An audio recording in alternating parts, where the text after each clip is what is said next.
Entre Nos, la entrevista en RR Noticias. Y ya estamos metidos de lleno en la dinámica electoral con las campañas federales que arrancaron hace algunas semanas. Hoy nos da mucho gusto recibir en este espacio a Carlos Rentería. Él es candidato al Senado de la República por el Partido del Trabajo. Carlos, antes que otra cosa, bienvenido. ¿Cómo estás? Daniel, pues muchas gracias por el espacio. Gracias a la audiencia que nos hace el favor de escucharnos. Muchísimas gracias. Cuéntanos cómo te ha ido hasta estos momentos en tus recorridos por el estado de Querétaro, platicando con la gente respecto del proyecto que les propones para competir y poder estar en la Cámara Alta. Muy bien, la realidad es que han sido días muy intensos de campaña. Comentábamos fuera del aire que ahora regresan las campañas de 90 días. 3 meses, sí. Entonces ahora hay que administrarse. Empezaron el 1 de marzo, concluyen 3 días antes del día 2 de junio, o sea, decir a finales de mayo. Tradicionalmente las campañas eran de 75 días para candidatos a diputados federales y senadores, hoy son de 90, pero nos permiten platicar un poco más con las personas y recorrer el estado con mayor intensidad. ¿Qué es lo que he encontrado? Un ánimo de transformación en el estado de Querétaro. ¿Y qué hemos estado haciendo? Transmitiendo 2 grandes temas en esta primera etapa de la campaña del proceso de la transformación federal, que los visualizó muy bien la doctora Claudia Sheinbaum ahora en su visita en días pasados. Por un lado tenemos el segundo piso de los derechos laborales. Con la actual administración de Andrés Manuel López Obrador se avanzó de forma muy importante en tema de derechos laborales. ¿Qué se hizo primero? Pues todos ustedes recordarán la eliminación del outsourcing. Este sistema de subcontratación que iba en contra de las prestaciones de los trabajadores, finalmente se le dijo adiós, y eso hizo un fortalecimiento de los patrones para tener que contratar de forma directa a los trabajadores y ya no tener esta ilusión patronal. Después vino el tema de las vacaciones, se ampliaron las vacaciones de 6 a 12 días, ¿no? Desde el primer año. Pues algo muy importante que fue el incremento del salario mínimo. Prácticamente al inicio de esta administración empezó cerca de 80 pesos y hoy va prácticamente al triple.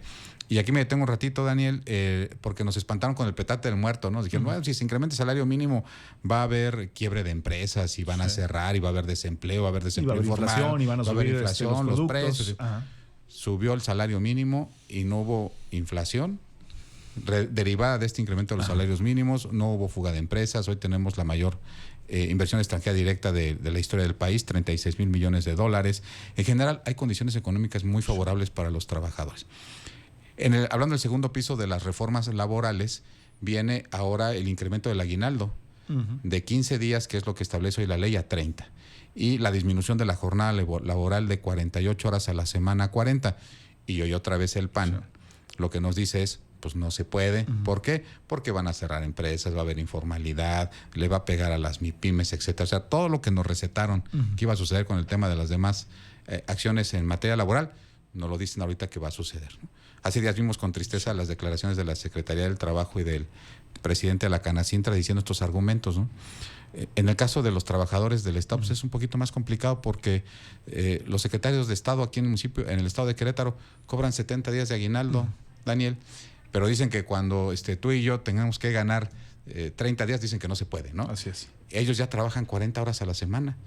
Pero cuando dicen que somos tú y yo, la gente que nos está escuchando, que se nos reduzca la jornada laboral, pues ahí sí no se puede, ¿no? Entonces me parece que las posiciones ya están muy encontradas y muy contrastadas entre lo que representa el proyecto de la transformación y lo que representa el proyecto de Acción Nacional aquí en Querétaro. Muy bien. Oye, Carlos, te preguntaría, y además en el mejor de los ánimos, si no representa de pronto una complejidad que, por ejemplo, la doctora Claudia Sheinbaum esté compitiendo por los 3 partidos aliados de la Cuarta Transformación y que, por ejemplo, ustedes a nivel estatal pues tengan que llegar a competir cada partido por su cuenta. Es decir, ¿cómo decirle a la gente por qué votar, por ejemplo, diferenciándose sí de Acción Nacional, que son sus contrincantes directos, pero por qué votar por Carlos Rentería y no por la fórmula de candidatos al Senado de Morena o del Partido Verde? ¿Qué dirías frente a esto? Mira, recordemos que el presidente de la República ha estado llamando al Plan C.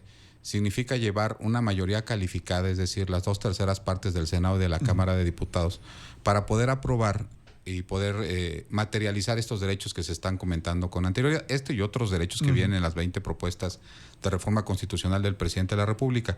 Pero necesitamos la mayoría calificada. Eso significa llegar 2/3 partes en el Senado y 2/3 partes en los diputados. ¿Cuál es la estrategia? La estrategia es que se detecta que en algunos estados, en 12 estados de la República, entre ellos Querétaro, Morena, con la sola marca, está arriba del PAN-PRI-PRD. Entonces, ya con ello, en la asignación de senadores, a la fórmula que gana se le asignan los 2 senadores, ¿no? Digamos que es el 1 y el 2. y a la fórmula que queda en segundo lugar, o lo que se le conoce como primera minoría, se le asigna a un senador. Así es. Entonces, ¿por qué tener la generosidad con la derecha de cederles el primer senador, ya que van en segundo lugar? Entonces, estamos intentando nosotros crecer como partido del trabajo. ¿Los partidos de izquierda pueden encabezar la posición 1 y la posición 2 en Querétaro? Ese es el plan C. El plan C es que el voto por la cuarta transformación, que es por cualquiera de los partidos, va a ser de tal magnitud que vamos a tener 2 senadores encabezados por Morena y 1 por el Partido del Trabajo. Muy bien, pues me gustaría finalmente, como sabes, el tiempo en radio es corto, pues que le hablaras directamente al electorado. Estamos ya en tiempos en donde lo puedes hacer de manera legal y decirles por qué tendrían que votar por Carlos Rentería al Senado de la República. Porque un voto por Carlos Rentería y por los candidatos del Partido del Trabajo al Senado de la República significa el segundo piso de los derechos laborales que acabo de mencionar y de 2 programas sociales que vienen muy interesantes. Un voto por Carlos Rentería y por la cuarta transformación y el Partido del Trabajo significa que las mujeres entre 60 y 64 años de edad tengan un apoyo similar al que hoy tienen la pensión universal y que las personas en condiciones de discapacidad puedan tener también un apoyo de una pensión. ¿Cuántas personas hay en esta situación, Daniel? En el caso de las mujeres, según el INEGI, deben ser más de 40,000 en el estado, y en el caso de las personas con algún tipo de discapacidad es el 7%, pero potencialmente podemos ser todas. Así es. Entonces me parece que un voto por la cuarta transformación significa el acceso a una serie de derechos sociales que no tenemos el día de hoy.